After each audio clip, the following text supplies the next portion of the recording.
அவர் வந்து இரட்டைமலை சீனிவாசன் என்று அவரை அன்பாக அழைப்பார்கள். அவரை பற்றி சொல்லப்போனோம்னா ஆயிரம் கருத்துக்கள் இருக்கிறது. அது ஐயா மூலமாக கேட்டாதே அது இளைஞர்கள்ட்ட போய் தெளிவாக வரும். ஒரு சாதாரண குடும்பத்தில் இரட்டைமலையார் சின்னத்தாய் என்ற இரண்டு இந்த தம்பதியருக்கு அவர் மகனாக பிறக்கிறார். அப்போ இந்த இரட்டைமலை என்பது அவருடைய தந்தையாருடைய பெயர். தந்தையார் பெயர். அவரை இணைத்து இரட்டைமலை சீனிவாசன் என்று சொன்னார்கள். ரொம்பவும் பயந்து தான் உள்ளே போகிறார். அவர் பள்ளி கல்லூரி ஆரம்பிக்கிறதுக்கு முன்னால் உள்ளே போவார். கல்லூரி விட்டதும் வீட்டுக்கு வந்துடுவார். அந்த இடையில் யாருக்கிட்டும் பேச மாட்டார். அவர் இந்தியாவிலேயே இந்திய துணை கண்டத்திலேயே முதலில் பட்டப்படிப்பு படித்த ஒரே ஒருவர் இரட்டைமலை சீனிவாசன். திராவிடம் என்ற சொல்லாடலேயே முதலில் அயோத்தாச பண்டிதரும் இரட்டைமலை சீனிவாசன் தான் இந்த தமிழக திராவிடம் என்ற ஐயா சொன்னீங்க, கரெக்டாக சொன்னீங்க. நீங்கள் நடத்துறாங்க 1891 எனக்கு அம்பேத்கர் நாம தலைவர் சின்ன குழந்தை பிறக்கிறாரு. 1891 பிறக்கிறாரு. அந்த காலகட்டத்தில் இவங்க வந்து பெரிய மக்களுக்காக புரட்சியே செய்யறாங்க. ஆமா, 10 தீர்மானங்கள் வந்து எல்லாமே ஒடுக்கப்பட்ட மக்களுக்கான விடுதலைக்கான தீர்மானம் தாங்க. அதாவது இது சாதாரணமாக வைத்து பசிக்காக ஜெயிலுக்கு போகிறான் பாருங்க, சின்ன விஷயம் திருடிட்டு. அவன் வந்து என்ன பண்ணோம்னா தாழ்த்தப்பட்டவன், அந்த ஏற்கனவே ஜெயிலில் இருக்கான் பாரு, பணக்காரனாக இருக்கான் பாருங்க, அவன் யூஸ் பண்ண லெட்டினை இவன் காணணும். 1893 பறையன் என்ற பத்திரிகை அவர் தாத்தாவுடைய ஒரு ஃப்ரெண்டு, மலையாளி ஃப்ரெண்டு 15 ரூபா தராரு. அந்த 15 ரூபா வச்சு அவர் ஆரம்பிக்கிறார். தலைப்பாகையிலையும் உடம்புலையும் பறையன் குத்திங்க வந்து 100 ரூபா கையில் வச்சுக்கலாம். என்னங்க சொல்கிறீங்க? காமராஜர் வந்தார், அப்புறம் எம்ஜிஆர் வந்தார், சோறு போட்டார்னு சொல்லுவாங்க. ஆனால் அந்த ஜியோவில் சாப்பாடு போட சொல்லிக்கிட்டு பரவாயில்லையே, இதுவும் புதிய செய்தி. இதுங்க நேட்டால் நீதிமன்றத்தில் போகிறாருங்க. ஓகே, அந்த நீதிமன்றத்தில் போகும்போது தான் காந்தியை பார்க்குறாருங்க. காந்தி அங்கே சந்திக்கிறாரு. இரட்டைமலையார் காந்திக்கு திருக்குறள் சொல்லித்தராரு. திருக்குறள் தமிழ் சொல்லித்தராரு. MK காந்தின்னு தமிழ் கழுத்து போடுவார் காந்தி. அது அவர் இரட்டைமலையார் சொல்லி கொடுத்துருந்தாங்க. Big bang Tamil BBT.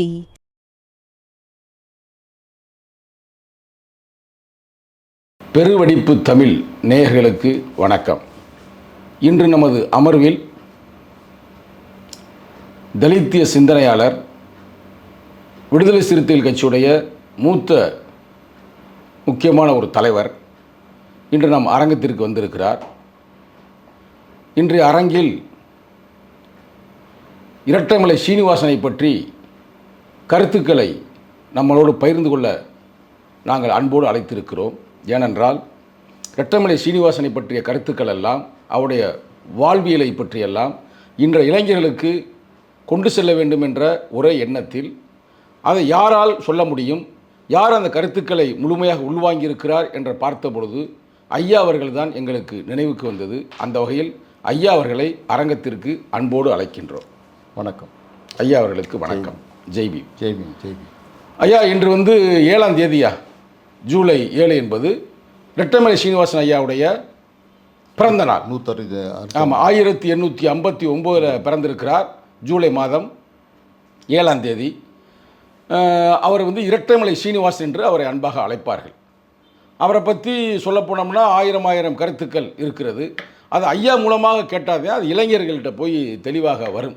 அந்த வகையில் ஐயா, இரட்டைமலை சீனிவாசன் அப்படின்னாலே உங்களுக்கு என்ன தோணுது?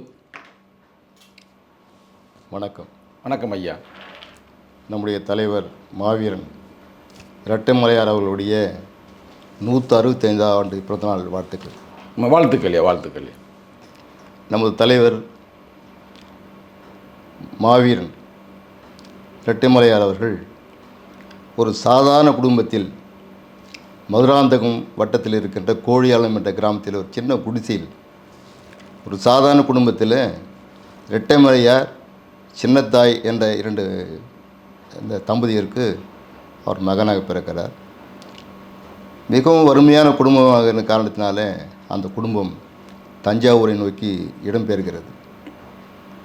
இரட்டைமலை சீனிவாசன் என்று ஏன் அவர் பெயர் வைத்துக் கொண்டார் என்றால், அவர் சீனிவாசன் அவருடைய தந்தையார் இரட்டைமலையார் என்ற காரணத்தினால் இரட்டைமலை சீனிவாசன் என்று தன் பெயரை. அப்போ இந்த இரட்டைமலை என்பது அவருடைய தந்தையாருடைய பெயர். தந்தையார் பெயர். அவரை இணைத்து இரட்டைமலை சீனிவாசன் என்று சொன்னார்கள். அவர் ஐயா அவர்கள், நம் தாத்தா அவர்கள் புலம்பெயர்ந்த காரணம் உங்களுக்கு தெரியும், அந்த வறுமையும் ஏழ்மை என்ற காரணத்தால் அங்கே பிழைப்பு தேடி அங்கே தஞ்சை மாவட்டம் செல்கிறார்கள். தஞ்சை அந்த மாவட்டத்திலே அதிகப்படியான சாதி ஆதிக்கம் அந்த காலத்தில் இருந்தது. நில உடைமை ஆதிக்கம், சாதி வரி ஆதிக்கம் நெறிய இருந்த காரணத்தினால அவர் பள்ளிக்கு சென்று படிக்க முடியலை. பள்ளிக்கு சென்று படிக்க முடியாத சூழ்நிலையில் அவர் திண்ணை பள்ளிக்கூடம் நடத்துகின்ற, அந்த காலத்தில் பார்ப்பனர்கள் மட்டுமே அதை நடத்தி கொண்டிருந்தார்கள்.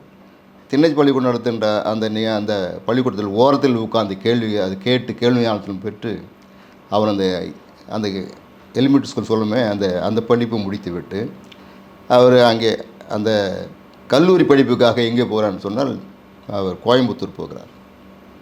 கோயம்புத்தூர் சர்வகலாசாலையில் அவர் படிக்கும் பொழுது அந்த யூனிவர்சிட்டியில் 400 பேர் படிக்கிறார்கள். மொத்தம் 400 பேர். ஓகே. 400 பேர்களில் 10 பேர்கள் தான் நான் பிராமின்ஸ். அதாவது 400 பேரில் வெறும் 10 பேர் மட்டும் ஒரே ஒரு தலித். ரெட்டமலையார் மட்டும்தான், தாத்தா மட்டும். அத்தனை பேருமே சாதி இந்துக்கள் 9 பேர், ஒரு தாழ்த்தப்பட்டவர், மீது 390 பேர் பார்ப்பனர்கள். அவர் அந்த ஸ்கூல் அந்த கல்வியில் போகும்போது ரொம்பவும் பயந்து தான் உள்ளே போகிறார். அவர் அந்த கல்லூரி ஆரம்பிக்கிறதுக்கு முன்னால் உள்ளே போவார். கல்லூரி விட்டதும் வீட்டுக்கு வந்துடுவார். அந்த இடையில் யாருக்கிட்டும் பேச மாட்டார் அவர். ஏன்னா பேசினா நம்ம ஜாதி தெரிஞ்சிடும், அவன் நம்மளை ஒதுக்குவானுங்க. ஆனால் அதுலேருந்து அவளை வந்துடுறாரு. இப்படி அவர் அந்த படிப்பு முடித்த பிறகு இந்தியாவிலேயே, இந்திய துணைக்கண்டத்திலேயே முதலில் பட்டப்படிப்பு படித்த ஒரே ஒருவர் ரெட்டைமலை சீனிவாசன் மட்டும்தான். ரெட்டைமலை சீனிவாசன் தான். அவர் படித்த பின்பு 1880 நீலகிரியில் அவர் அந்த ஈஸ்ட் இந்தியா கம்பெனின்னு சொல்லுமே, கிழக்கிந்திய கம்பெனியோட அரசாங்க வேலை கிடைக்குது. அவர் அங்கே வேலைக்கு போகிறாருங்க. வேலைக்கு போன பிறகு அங்கே ஏற்கனவே அயோத்திதாஸ் பண்டிதர் அவர்கள் அந்த ஒடுக்கப்பட்டிருந்த தோடர் இன மக்களுக்காக அவர் பணியாற்றி வரார். அந்த மக்களுடைய விடுதலைக்காக தோடர் இனத்திலே ஒரு பெண்ணை திருமணம் செய்து கொண்டு வாழ்ந்து வருகிறார். இவர் போய் அங்கே போன பின்பு இருவரும் ஒன்றாகி அந்த மக்களுக்கான வேலையை சேர்ந்து செய்கிறார்கள், முன்னேற்ற வேலையை சேர்ந்து செய்கிறார்கள். அந்த தோடரின பெண் கொஞ்ச காலத்தில் நம்ம இறந்து போயிடுறாங்க, நோய்வாய்ப்பட்டு. யார்? அயோத்திதாச பண்டிதருடைய முதல் மனைவியார் இறந்து போயிடுறாங்க. அதுக்கு பின்னால் நம்முடைய தாத்தா ரெட்டைமலையோட தங்கச்சி தனலட்சுமின்னு ஒரு அம்மா இருக்குது. அந்த அம்மாவை 2வது வகை திருமணம் செய்து கொள்கிறார்கள். அது பொது வாழ்க்கையில் இணைந்த நண்பர்களாக இணைந்தவர்கள் தங்கையை திருமணம் செய்து கொடுத்த கொண்டால் உறவினராக மாறி போகிறார்கள். மைத்துனர் மாமா உறவினர் ஆகியோர் இருவருமே இந்த ஒடுக்கப்பட்ட மக்களுக்காக அவர் பணியாற்றி வருகிறார்கள். இப்படி அவர்கள் இணைந்து 1890 திராவிட மகாஜன சபை என்ற ஒரு அமைப்பு உருவாக்குறார். இந்த அமைப்பு மூலமாக இந்த ஒடுக்கப்பட்ட மக்களுக்கு நாம் விடுதலை வாங்கி கொடுப்பதற்கான வேலையை செய்ய முடியும், அதன் மூலமாக ஆங்கில அரசாங்கத்திற்கு மனு கொடுக்க முடியும் என்ற காரணத்தினாலே ஒரு அமைப்பு உருவாக்குகிறார்கள். திராவிட மகாஜன சபை. இந்த மகாஜன சபை ஐயா மன்னிக்கணும் குறுக்கிடுவார். அப்போ திராவிடம் என்ற சொல்லாடலையே கரெக்ட் முதலில் அயோத்திதாச பண்டிதரும் ரெட்டமலை சீனிவாசன் தான் இந்த தமிழக திராவிடம் என்ற ஐயா கரெக்டாக சொன்னீங்க நீங்கள். இந்த திராவிடம் என்ற சொல்லாடலை தமிழகத்திற்கு மட்டுமல்ல, அது ஒரு வார்த்தையை அது உண்டாக்குனதே 2 பேரும் தலைவர் தான். திராவிடம் என்பது இவங்கெல்லாம் இப்போ தான் பேசலாம், இது மற்றவங்களாம் கூட. ஆனால் கிட்டத்தட்ட 100 ஆண்டுகளுக்கு முன்பாகவே அந்த வார்த்தையை 1890 அவர் உருவாக்குறாங்க. திராவிட மகாஜன சபை என்ற பெயரில் உருவாக்குறாங்க. அதனுடைய முதல் ஆண்டு 1891 டிசம்பர் மாதம் அவங்க நடத்துகிறாங்க. 1891 எனக்கு அம்பேத்கர் நாம தலைவர் சின்ன குழந்தை பிறக்கிறாரு. 1891 பிறக்கிறாரு. அந்த காலகட்டத்தில் இவங்க பெரிய மக்களுக்காக புரட்சியே செய்கிறாங்க. ஆமாம், அவர் பிறக்கிறதுக்கு முன்னாலேயே இந்த அமைப்பு உருவாக்கப்படுது. அப்போ புரட்சி அம்பேத்கருக்கு இவங்க சீனியர், ரொம்ப சீனியருங்க. நம்ம தலைவர் நம்ம தாத்தா ரெட்டைமலை சீனிவாசன் அவர்கள் 31 ஆண்டுகள் சீனியர், 31 ஆண்டு பெரியவர். புரட்சியாளர் பிறப்பதற்கு முன்னாக இந்த அமைப்பு உருவாக்கப்படுது. அந்த திராவிட மக்கள் மகாஜன சபை மூலமாக அந்த கூட்டம் ஓராண்டு நிறைவு கூட்டம் நடத்தும்போது அந்த கூட்டத்தில் 10 தீர்மானம் போட்டு 10 தீர்மானங்கள் சிறப்பாக இருக்கு. அந்த 10 தீர்மானங்கள் எல்லாமே ஒடுக்கப்பட்ட மக்களுக்கான விடுதலைக்கான தீர்மானம் தாங்க. அதாவது அக்ரஹாரங்களில் பள்ளி இருக்கக்கூடாது, பார்ப்பனர்கள் ஆசிரியர்களாக இருக்கக்கூடாது.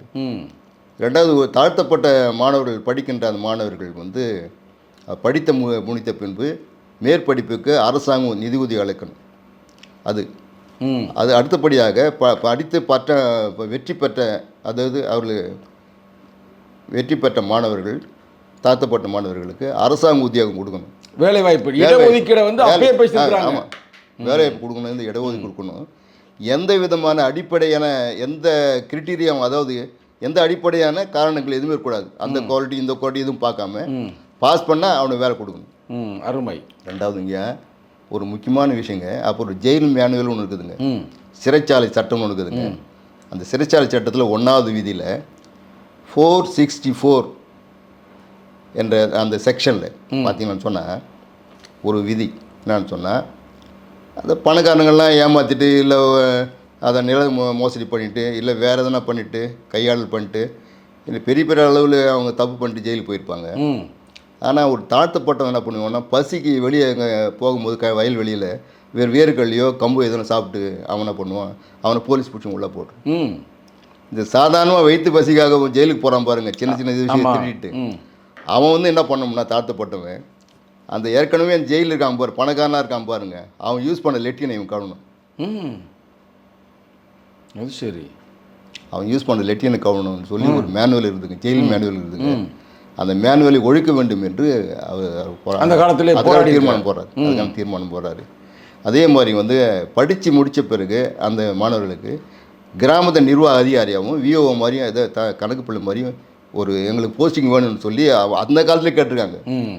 எம்ஜிஆர் வந்து 1984 வந்து அந்த ஓவர் நைட்டில் வந்து பழைய விஓவை மாற்றிட்டு அதை அரசு அதிகாரியாக அரசு நிர்வாகமாக மாற்றினார் சொல்கிறாங்கல்ல. இதுக்கான கோரிக்கை வந்து இவங்க யாரும் செய்யலுங்க. அதை அதாவது 1891 ஒரு கோரிக்கை வைக்கிறாங்க நம்ம தலைவர்கள்லாம். அருமை அருமை தலைவர் வைக்கிறாங்க. இப்படி பார்த்தீங்கன்னா இப்போ இது 10 தீர்மானங்கள் சிறப்பாக இருக்கு.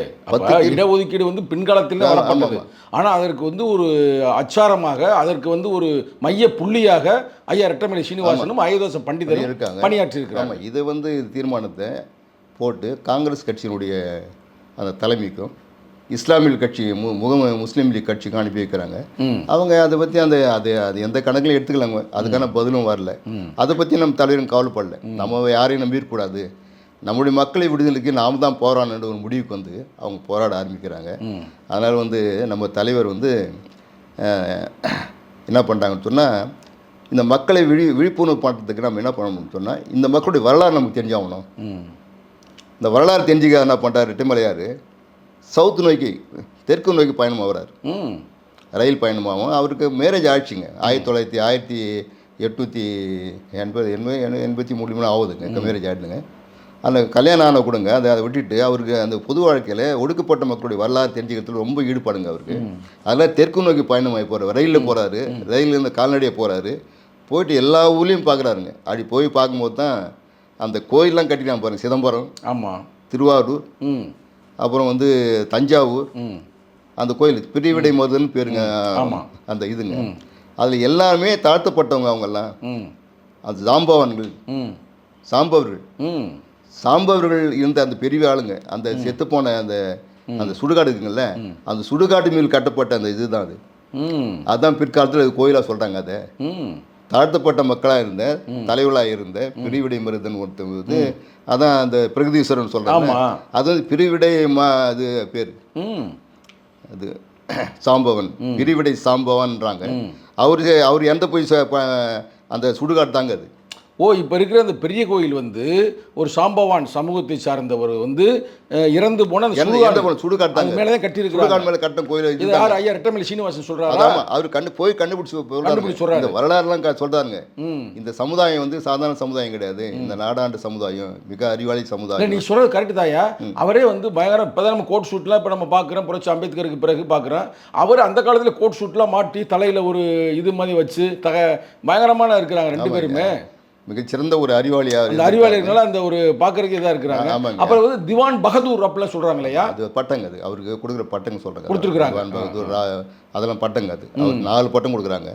அது நீங்கள் சொல்கிற மாதிரி ஒரு திவான் பகதூர்னு ஒரு பட்டங்க, ராவ் சாஹிப், திவான் பகதூர், ராவ் பகதூர், திராவிட மணிகிட்ட 4 பட்டம் கொடுக்குறாங்க. 4 பட்டங்கள். நம்ம எது கொடுக்குறான்னு சொன்னால், திராவிட அதாவது ஒடுக்கப்பட்ட மக்கள் திராவிட அதாவது ஆதி திராவிட மக்களுக்கு மிகச்சிறந்த அளவில் பணியாற்றிய தலைவர் என்ற காரணத்தினால, அதாவது கவர்னர் ஜெனரல் ஆஃப் இந்தியா, ம் இந்தியாவினுடைய கவர்னர் ஜெனரலே அவருக்கு இந்த விருது கொடுக்க சொல்கிறார். விருது கொடுத்துருக்காங்க. அதான் 1926. அப்போ இவ்வளவு இது இருக்கலாம் அந்த மிடுக்காக இருந்திருக்காங்க. உடை இல்லை. 1926 ம் அவருக்கு வந்து இங்கே இருக்கிற கவர்னர் மூலமாக அவருக்கு வந்து அந்த பட்டத்தை கொடுக்குறாரு. அந்த பட்டம் தாங்க ராவ் சாஹிப் பேருங்க. ராவ் சாஹிப் ஃபர்ஸ்ட்டுங்க. அதுக்கப்புறம் 1930 வந்து திவான் பகதூருங்க. அப்புறம் வந்து 31 வந்து ராவ் பகதூர். அப்புறம் தலைவரோட வந்து 80வது வயசில் 80 வயசில் தமிழ்நாட்டில் இருக்கிற எல்லா தலைவர்களும், அது இன்க்ளூடிங் நம்முடைய தமிழ் தந்தைன்னு சொல்லுவோம் நம்ம. யாருங்க தமிழ் தந்தைன்னு யார் சொல்கிறது? நம்ம அவரை திருவிக்கா. ஆமாம், திருவிக்கா போன்ற தலைவர்கள்லாம் ஒன்று சேர்ந்து அவருடைய 80வது பிறந்தநாளை மிகச்சிறந்த அளவில் கொண்டாடுறாங்க. கொண்டாடி அவருக்கு திராவிட மணி என்ற பட்டத்தை கொடுக்குறாங்க. ஓ, சிறப்பு. 4 பட்டத்தை வந்து அவர் யாரையும் கேட்கல, அவர் செய்த சேவையின் மூலமாக அந்த பட்டங்களை கொடுக்கப்பட்டுங்க. இது இருக்குங்க. அவருடைய தந்தை வந்து மிகச்சிறந்த அளவில் அந்த பையனை வளர்த்தாருங்க. அவர் வளர்த்து நாம் முதல்ல கஷ்டப்பட்டோம், நம்ம பையன் நல்லா வரணும் சொல்லி படிக்க வைக்கிறாருங்க. அதே மாதிரி அம்மா ரங்கநாயகி அம்மாவை ஒரு கல்யாணம் பண்ணிக்கிறாருங்க. ரங்கநாயகி அம்மா, அந்த அம்மா பேர் பாட்டி பேர், மனைவி பேர், அம்மா பேர். அந்த ரங்கநாயகி அம்மாவுக்கு 6 குழந்தைங்க பிறக்குதுங்க. 6 குழந்தைங்க பிறக்குது. அந்த அம்மா ரொம்ப சோஷியலி கான்சியஸ். அவங்க இந்த சமுதாயம் வந்து தாழ்த்தப்பட்டு கிடக்கிற சமுதாயம் வந்து தலைநிமிர்ந்து நிற்கணும், அதுக்கு நீங்கள் போராடுங்கன்னு சொல்லி கல்யாணம் பண்ண பேர் அந்த அம்மா தான் ரொம்ப தூண்டி விடுறாங்க அவங்கள, நீங்கள் செய்யணும் அவங்களுக்கு சொல்லி. அதனால் வந்துங்க இந்த மக்கள் விழிப்புணர்வு பெறதுக்காக ஒரு பத்திரிகை ஆரம்பிக்கிறாருங்க 1893. பறையன் பேருங்க பத்திரிகை அந்த காலத்திலே போடுறாரு. பறையன் 1893. 1893 பத்திரிகை பேரு பறையன். சிறப்பு. அவரு இந்த சாதி ஏன் சொல்றாருன்னா, இந்த இடத்தெல்லாம் பார்த்து சொல்றாரு. இந்த இடத்தெல்லாம் போன பிறகு இந்த மக்கள் வந்து அந்த காலத்துல மிக உயர்ந்த அளவில் வாழ்ந்துருக்காங்க. இது காலப்போக்கில் அந்த மக்கள் வந்து மற்றவர்களால் தாழ்த்தப்பட்டிருக்காங்க. நீ தாழ்ந்தவன் கிடையாது, நீ எல்லாவற்றிலும் உயர்ந்தவன். அதனால அந்த உயர்ந்த பேராக இருக்க அந்த பறையனை வந்து மக்களுக்கு எடுத்து சொன்னதுனால தெளிவுபட்டிருந்தாங்க. 1893 பறையன் என்ற பத்திரிகை அவர் தாத்தாவுடைய ஒரு ஃப்ரெண்டு, மலையாளி ஃப்ரெண்டு 15 ரூபா தராருங்க. அந்த 15 ரூபா வச்சு அவர் ஆரம்பிக்கிறாருங்க. அதை சிறப்பியா இந்த வயசுல நீங்கள் வயசு அந்த இதோட இயரோட கரெக்டாக சொல்கிறீங்களே, அதுவே ரொம்ப சிறப்பு. ஐயா, நான் மறிச்சிட்டேன். அந்த இதுக்கு போவோம். இப்போ அந்த தஞ்சையில் வந்து அவர் கண்டுபிடிச்சி சொல்கிறாரு, இது வந்து பறையருடைய, அது சாம்பவாருடைய சமூகத்தை சார்ந்த பிரிவிடை சாம்பவன். அது பேர் என்ன நல்லா சொல்லுங்கய்யா? பிரிவிடை சாம்பன். அவர் இறந்த ஒரு பேர். அதே மாதிரி தியாக சாம்பன் எங்க இது திருவாரூர்ல தியாக சாம்பன். அப்புறம் வந்து யானை ஏறும் பெரும் பறையன். இப்படியெல்லாம் அந்த வரலாறு பார்க்குறாரு. இல்லை, அவர் ஐயா தான் சொல்கிறாரா? ஆமாம், யானை ஏறும் பெரும் பறையன். அப்புறம் வந்து அந்த சமுதாயத்தில் இப்போ இந்த பெண் வீராங்கனைகள் இதெல்லாம் பார்க்குறாருங்க. அதெல்லாம் பார்த்த பிறகு ஒரு முடிவுக்கு வராரு, இந்த சமுதாயம் வந்து சாதாரணமாக இல்லை, பிற்காலத்தில் தாழ்த்து போட்டிருக்கானே தவிர இவன் தாழ்த்தவனே கிடையாது, எல்லா வகையிலும் உயர்ந்தவன். அதனால இந்த உயர்ந்த எண்ணத்தை மக்கள் மத்தியில் பரவுறதுக்காக அந்த பத்திரிகை அவர் ஆரம்பிக்கிறார். அருமை. பறையன் பத்திரிகை ஆரம்பித்து அது மூலமாக சொல்கிறாருங்க. இந்த பறையன் பத்திரிகை வந்து மாதத்துக்கு 2 இஷ்யூங்க. 2 ஒரு இஷ்யூ. 2 நாளும் 4 பக்கம் இருக்குங்க. அதில் 2 நாளுக்கு மாதம் 2 வருங்க. ஆனால் அது ஒரு மாதத்துக்குள்ளே என்ன பண்ணுறாருங்க, வாரத்துக்கு 1 போடுறாருங்க. அது போட்ட ஒரு நாளுக்குள்ளே வித்துடுதுங்க பத்திரிகை. அப்போ அவ்வளவுக்கு அந்த காலத்துலயா சவுத் ஆப்பிரிக்கா, மலேசியா, சிங்கப்பூர் அந்த நாடுகள்லாம் அந்த பத்திரிகை போகுதுங்க. சிறப்பு. தமிழ்நாடு ஃபுல்லாக அந்த பத்திரிகை போகுதுங்க. எங்கே போனாலும் பறையன் பத்திரிகை பற்றி தான் பேசுகிறாங்க. சிறந்த பத்திரிகையாக இருக்குதுங்க அது. அந்த பத்திரிகை மூலமாக மக்களை விழிப்புணர்வு செய்கிறாருங்க. ஆனால் அந்த பத்திரிகை வந்த ஒரு அந்த எட்டோரியல் வருது இல்லைங்க, அந்த மற்றவங்க சொல்கிற கருத்தில் வந்து யாரோ ஒருத்தர் தவறாக சொல்லி நம்ம தாத்தா மேலே ஒரு பொய் கேஸ் போடுறாங்க. ரொம்ப ஒரு அவதூறாக அவர் எழுதியிருக்காரு அதில் அப்படின்னு. அதுக்காக நீதிமன்றம் போதுங்க அவர் 100 ரூபாய் ஃபைன் போட்டுங்க அந்த அவதூறு வழக்கில். தாத்தா அங்கே போகிறாருங்க 100 ரூபாய் கட்டுறதுக்காக. அந்த நீதிமன்றத்துக்கு முன்னால் ஒரு 100 பறையர்கள் தலைப்பாகையிலையும் உடம்புலையும் பறையன் குத்திங்க வந்து 100 ரூபாய் கையில் வச்சுக்கிறான். என்னங்க சொல்கிறீங்க? அப்போ அந்த காலத்தில் பொருளாதாரத்துலேயும் வலிமையாக தான் இருந்திருக்கிறாங்க. நினச்சி பாருங்க. அதாவது பொருளாதாரத்தை மட்டும் இல்லைங்க, இந்த சமுதாயத்தினுடைய தலைநிமிருக்கு அந்த மக்கள் தயாராகிறாங்க. அதுதான் ரொம்ப சிறப்பு. இல்லை தலைவர் அவர் இழிவுபடுத்த நாங்கள் சும்மா இருக்க மாட்டோம் அப்படின்னு 100 பேர் நிற்கிறான் 100 ரூபா கையில் வச்சுக்கணும். எவ்வளோ நினச்சி பாருங்க. நம்ம பெரிய விஷயமா இருக்கு. புதிய தகவல் இல்லையா? ஆமாம். இப்போ ரெட்டமலையாரை பற்றி ஒரே ஒரு விஷயம் சொல்லுவாங்க. ஐயா வந்து காந்தியடிகளோட சேர்ந்து அங்கே வட்டமேச மாநாட்டுக்கு போனார் அப்படின்னு சொல்லுவாங்க. சிறப்பாக அது சொல்கிறேங்க. அதனால வந்து இது இருக்குதுங்க. அந்த மாதிரி இந்த மாதிரி அந்த அந்த பறையன் பத்திரிகையில் என்ன பண்ணுறது அவதூறு வழக்கு போட்டுருக்காரு. என்ன அதுக்கு முன்னாடி வந்து அவர் நிறைய வேலைலாம் செய்கிறாருங்க. அவர் பண்ணாத வேலையே கிடையாது. இந்த ஒடுக்கப்பட்ட மக்களுக்காக என்னென்ன உரிமை என்னென்ன செய்யணுமோ அதான் செய்கிறாரு. ஐயா 1898லுங்க. இப்போ நிறைய பேர் சொல்லுவாங்க நாங்கள் தான் தாழ்த்தப்பட்ட மக்களுக்கு கல்வி கொடுத்தோன்னு சொல்லுவாங்க. இப்போ கூட சொல்லி இருக்காங்க சில பேர் சொல்கிறாங்களே. இப்போ சொல்லிங்க பேர் சொல்ல விரும்பல, நிறைய பேர் சொல்லி தவறான ஒரு எண்ணம் கோரிக்கை, அது தவறான வார்த்தை. ஏன்னா வரலாறு தெரியாதவங்க நம்ம ஏமாத்துறாங்க அவங்க. ஆனால் தாத்தாவுடைய மாவீரன் தாத்தாவுடைய வரலாறு படிக்கும்போது நம்ம மெய்சிலுக்கு எந்த விஷயம் 1893 பிரிட்டிஷ்காரங்கிட்ட போராடி ஒரு கல்வி சட்டத்தை கொண்டாடுறாருங்க. தாழ்த்தப்பட்ட மக்களுக்கான கல்வி கொள்கையை கொண்டாடுறாங்க.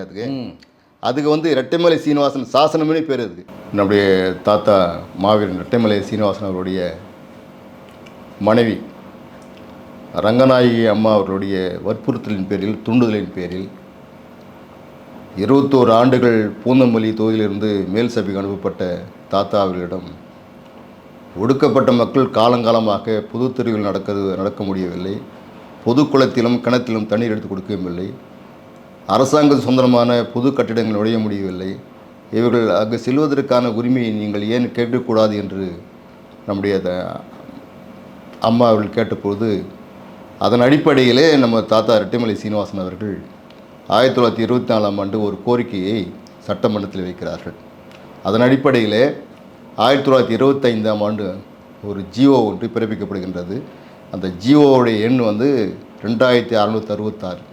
அதன் அடிப்படையில் பொதுச்சாலையில் நடப்பதற்கும் பொது குளத்தில் பொது கிணறுகளில் நீரெடுப்பதற்கும் அரசாங்க கட்டணங்கள் நுழைவதற்கும் இந்த மக்களை யாரும் தடுக்கக்கூடாது, அப்படி தடுத்தால் தடுக்கின்றவர்களுக்கு 100 ரூபாய் அபராதம் போடப்படும் என்று ஒரு அரசாணை பிறப்பிக்கப்படுகின்றது.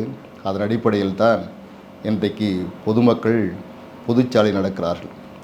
இது மிகப்பெரிய போராட்டத்தை பின்னாலே தான் ஒடுக்கப்பட்ட மக்கள் சாலையில் நடக்கிறார்கள் என்ற வரலாறு கூட நமக்கு தெரியாது. முதலில் இந்த ஒடுக்கப்பட்ட மக்கள் சாலையில் நடப்பதற்காகவே உரிமை பெற்று தந்தவர் மாவீரன் ரெட்டைமலை சீனிவாசன் என்பது நினைவுபடுத்திக் கொள்வதில் எனக்கு பெருமையாக இருக்கின்றது. அதை தான் நம்முடைய அம்மா அவர்கள் ரங்கநாயகி அவர்கள் இறந்தபோது அவர்களுடைய கல்வெட்டில் இந்த வாசகத்தை பதிப்பித்திருக்கிறார் நம்ம தாத்தா ரெட்டைமலை சீனிவாசன் அவர்கள். எனவே ரெட்டைமலை சீனிவாசன் அவர்களுடைய இந்த பிறந்த நாளில் இதை நினைவு கூறுவதில் நான் பெருமை மகிழ்ச்சி அடைகின்றேன். ஜிஓ 68 1893. பரவாயில்ல, நீ எல்லாத்தையும் மெமரியில் வச்சிருக்கிறீங்களே. அது மறக்க முடியாது ஜியோ. ஆமாங்க, சிறப்பு. இன்றைய இளைஞர்களுக்கு இதெல்லாம் போய் சேரணும். மறக்க முடியாது ஜியோங்க அது. ஏன்னா இப்போ நிறைய பேர் நம்ம தப்பாக சொல்லிக்கிறானுங்க. இந்த நீதி கட்சி, இந்த திராவிட கட்சி, அதை ஓப்பனாக சொல்கிறதுல இது கிடையாது. அதெல்லாம் ஒன்றும் பிரச்சனை இல்லை. நம்ம ஏன்னா அவங்களாம் என்ன சொல்கிறாங்கன்னா நாங்கள் வந்து பொறுத்தா அவங்கள வந்து நாங்கள் படிக்க வச்சுன்னு சொல்கிறாங்க. ஆனால் இந்த மக்களுடைய படிப்பு இதனுடைய வளர்ச்சி மொத்தமே இந்த சமுதாய தலைவர்கள் தான் மட்டும்தான், வேற யாரும் கிடையாது. அவர் வந்து போராடி என்ன பண்ணுறாருங்க, ஒரு தனி ஜியோவை போட சொல்கிறாருங்க. அருமை அருமை. அந்த ஜியோவை நான் சொன்னேன் 7 மாணவர்கள் இருந்தால் கூட 7 பேர் 7 குழந்தைங்க ஒரு ஊருக்குள்ளே 7 ஆதிதிராவிட பையன் தான் இருக்காங்கன்னு சொன்னேன். அது ஸ்கூலு. இப்போ 31 பசங்கன்னு சொன்னால் ஸ்கூலில் 3 கிளாஸ் மூட்டுவாங்க. ஒரு கிளாஸுக்கு 30 பேர் இருக்கணும். ஆமாம். ஆனால் ஒரு வகுப்புலேயே, அதாவது ஸ்கூல்லேயே 7 பேர் தான், டோட்டலாக 7 பேர் இருந்தால் கூட ஒரு ஸ்கூல் ஆக்கணும். அது அந்த ஸ்கூலில் வர பிள்ளைங்களுக்கு ஒரு வாத்தியார்.